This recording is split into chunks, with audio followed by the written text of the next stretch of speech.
ସାବିତ୍ରୀ ବ୍ରତର ଅନୁଚିନ୍ତା। ଏହି ବ୍ରତ ରଖିଲେ ନିଜ ସ୍ୱାମୀର ଆୟୁଷ ବଢ଼ିଥାଏ ଏବଂ ପତି ପତ୍ନୀଙ୍କ ଭିତରେ ଭଲ ସମ୍ପର୍କ ରହିଥାଏ। ସାବିତ୍ରୀ ବ୍ରତରେ କଳା ରଙ୍ଗର ବସ୍ତ୍ର ପିନ୍ଧିବେ ନାହିଁ। କଳା ରଙ୍ଗ ଅଶୁଭ ହୋଇଥାଏ। ଏହି ଦିନ ଲାଲ କିମ୍ବା ହଳଦିଆ ବସ୍ତ୍ର ପିନ୍ଧିଲେ ଶୁଭ ହୋଇଥାଏ। ଶୃଙ୍ଗାରର ଜିନିଷ ସବୁ ଦାନ କରନ୍ତୁ, କିନ୍ତୁ ନିଜର ବ୍ୟବହାରର କୌଣସି ଜିନିଷ ବି ଦାନ କରନ୍ତୁ ନାହିଁ। ଏଥିରେ ସ୍ୱାମୀଙ୍କର ଅମଙ୍ଗଳ ହୋଇଥାଏ।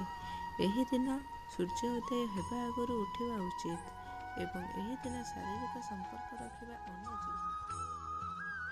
ଫାଟି ଯାଇଥିବା ଚୁଡ଼ି ଓ ଚିରାଫଟା ଶାଢ଼ୀ ସେହିଦିନ ପିନ୍ଧିବେ ନାହିଁ।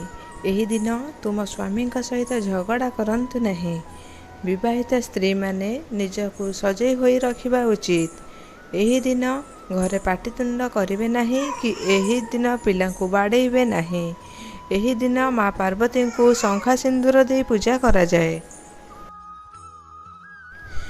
ମା ପାର୍ବତୀଙ୍କ ସହ ଭଗବାନ ଶିବଙ୍କୁ ପୂଜା କରିବା କଥା। ଏହି ଦିନ ସ୍ୱାମୀଙ୍କ ପୂଜା କରିବା ପରେ ହିଁ ଖାଦ୍ୟ ଗ୍ରହଣ କରିବା ଉଚିତ। ଗୁରୁଜନଙ୍କ ଠାରୁ ଆଶୀର୍ବାଦ ନେଲେ ବହୁତ ଶୁଭ ହୋଇଥାଏ। ପିତୃପୁରୁଷଙ୍କୁ ଏହି ଅମାବାସ୍ୟା ଦିନ ଛଞ୍ଚା ଦେଲେ ପିତୃପୁରୁଷଙ୍କର ଶୁଭ ଦୃଷ୍ଟି ପଡ଼ିଥାଏ। ସାବିତ୍ରୀ ଓଷା ଦିନ ମନ୍ଦିର ନ ଯାଇ ଚଉରା ମୂଳରେ ବୃନ୍ଦାବତୀଙ୍କୁ ମଧ୍ୟ ପୂଜା କରାଯାଇଥାଏ।